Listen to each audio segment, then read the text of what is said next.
ಮಜ್ಜಿ ಮಸಾಲ ಎಂತ ಅಡಿಗೆಯ ರುಚಿಯಾಗೋ ರಹಸ್ಯವು 20 ರೂಪಾಯಿ. ಸಂಪುಟ ವಿಸ್ತರಣೆಗೆ ಕೊನೆಗೂ ಕೂಡಿ ಬಂದಿದೆ ಕಾಲ. ಸಭೆಯನ್ನು ನಡೆಸೋದಕ್ಕೆ ಸಮಯವನ್ನ ನಿಗದಿಪಡಿಸಿದ್ದಾರೆ ರಾಹುಲ್ ಗಾಂಧಿ. ಮಲ್ಲಿಕಾರ್ಜುನ ಖರ್ಗೆ ನಿವಾಸದಲ್ಲಿ ಸಂಜೆ 5 ಗಂಟೆಗೆ ಸಭೆಯಾಗುತ್ತೆ. ಎಸ್, ಫೈನಲಿ ಸಂಪುಟ ವಿಸ್ತರಣೆಗೆ ಕೂಡಿ ಬಂದಿದೆ ಕಾಲ.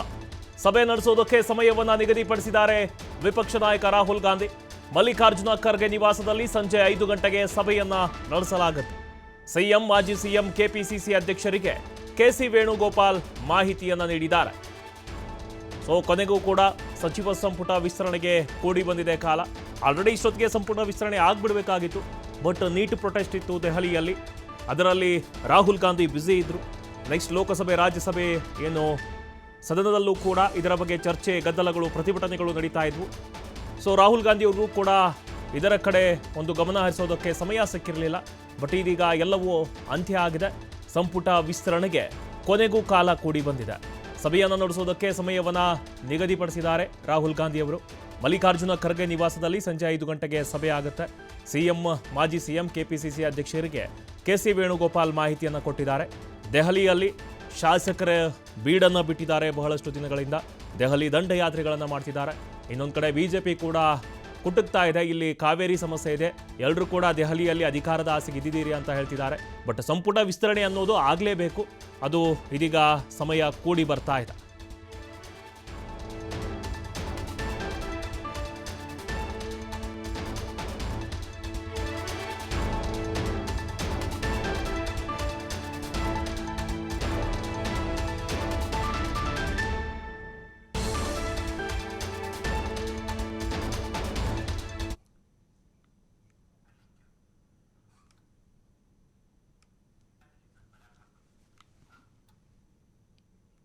ಎಸ್, ಕೊನೆಗೂ ಕೂಡ ಸಂಪುಟ ವಿಸ್ತರಣೆಗೆ ಕಾಲ ಕೂಡಿ ಬಂದಿರೋದು.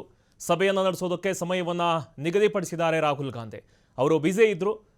ಇದೀಗ ಮತ್ತೆ ಸಭೆಯನ್ನು ನಡೆಸೋದಕ್ಕೆ ಸಮಯನ ಕೊಟ್ಟಿದ್ದಾರೆ. ದೆಹಲಿಯಲ್ಲಿ ರಾಜ್ಯ ನಾಯಕರ ಬೀಡು ಬಿಟ್ಟಿದೆ. ಎಲ್ಲರೂ ಕೂಡ ಸಚಿವ ಸ್ಥಾನಕ್ಕಾಗಿ ಲಾಬಿಯನ್ನು ಮಾಡ್ತಾ ಇದ್ದಾರೆ. ಇರೋ 18ರಿಂದ 20 ಸ್ಥಾನಕ್ಕಾಗಿ ಬಹಳಷ್ಟು, ಒಂದು 40ರಿಂದ 60 ಶಾಸಕರು ಲಾಬಿಯನ್ನು ಮಾಡ್ತಾ ಇದ್ದಾರೆ. ಸಿಎಂ ಡಿ.ಕೆ. ಶಿವಣ್ಣ, ಸಿದ್ದರಾಮಯ್ಯನವರದು, ಆಮೇಲೆ ಹಿರಿಯ ಶಾಸಕರು, ಕಿರಿಯ ಶಾಸಕರು ಎಲ್ಲರೂ ಕೂಡ ಸಚಿವ ಸಂಪುಟಕ್ಕೆ ತಮ್ಮ ಕಾಲನ್ನು ಇಡಬೇಕು, ನಾವು ಕೂಡ ಸೇವೆಯನ್ನು ಸಲ್ಲಿಸಬೇಕು, ಆ ಒಂದು ಅಧಿಕಾರವನ್ನು ಪಡಿಬೇಕು ಅಂತ ಹೋರಾಟವನ್ನು ಮಾಡ್ತಾಯಿದ್ರು. ಬಟ್ ಸಂಪುಟ ವಿಸ್ತರಣೆಗೆ ರಾಹುಲ್ ಗಾಂಧಿ ಅವರು ಬೇಕಾಗುತ್ತೆ. ಅವರು ಸಭೆಯನ್ನು ನಡೆಸೋದಕ್ಕೆ ಇವತ್ತು ಸಮಯವನ್ನು ನಿಗದಿಪಡಿಸಿದ್ದಾರೆ. ಕೊನೆಗೂ ಸಂಪುಟ ವಿಸ್ತರಣೆಗೆ ಕಾಲ ಕೂಡಿ ಬಂದಿರೋದು.